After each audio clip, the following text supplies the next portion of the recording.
अस्सलाम वालेकुम दोस्तों, मेरा नाम है इम्तियाज़ अली समर और आप देख रहे हैं summer TV Urdu YouTube channel. दोस्तों, आज की वीडियो में बात करने वाले हैं बाबर आजम के एक नए रिकॉर्ड के बारे में। जी हां, आज बात करेंगे बाबर आजम के नए रिकॉर्ड के बारे में, जो विराट कोहली का रिकॉर्ड उन्होंने तोड़ दिया, जिस पर इंडियन मीडिया रोने वाला हो गया बल्कि मरने वाला हो गया है। तो वीडियो स्टार्ट करने से मेरी आपसे रिक्वेस्ट है कि अगर आपने अभी तक हमारे चैनल समर टीवी उर्दू को सब्सक्राइब नहीं किया तो जल्दी से सब्सक्राइब कर लें और साथ में बेल आइकन को जरूर प्रेस कर दें। दोस्तों, पाकिस्तान वर्सेस न्यूजीलैंड के तीसरे मैच में, जो T20 सीरीज़ हो रही है, उसमें तीसरे मैच में बाबर आजम ने एक और 50 कंप्लीट कर लिया और वो दुनिया के पहले जो फास्ट 1000 रन बनाने वाले बॉल बैट्समैन जो है वो बन चुके हैं। इससे पहले दोस्तों ये रिकॉर्ड विराट कोहली के पास था। विराट कोहली इंडिया के बहुत अच्छे प्लेयर हैं, लेकिन अब बाबर आजम के पास ये रिकॉर्ड है और उन्होंने दुनिया के बेस्ट बैट्समैन में से वो एक बन चुके हैं। और इस वक्त उन्होंने 1000 रन, फास्टेस्ट 1000 रन कंप्लीट करने वाले वो दुनिया के पहले बॉलर हैं, बैट्समैन हैं।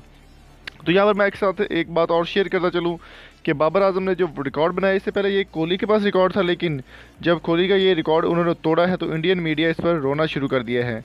इंडियन मीडिया जो कि बड़ी बड़ी बातें करता था, बड़ी बड़ी चीज़ें सुनाता था, तो अभी उन्होंने 850 बनाई है, उसके लिए माजरत। तो चलो दोस्तों, आपके साथ शेयर करते हैं कि बाबर आजम पाकिस्तान का नाम पूरी दुनिया में उन्होंने रोशन किया है और अभी वो कंप्लीट कर चुके हैं अपने 1000 रन, फास्टेस्ट 1000 रन, और कोहली का रिकॉर्ड उन्होंने तोड़ दिया है। तो उम्मीद करता हूँ ये आज की वीडियो आपको पसंद आई होगी। अगर आपको ये वीडियो पसंद आई है तो जल्दी से हमारे चैनल को सब्सक्राइब कर लें। अगली वीडियो तक अपना और अपने बॉस का ख्याल रखिएगा। Thank you so much. अल्लाह हाफिज़।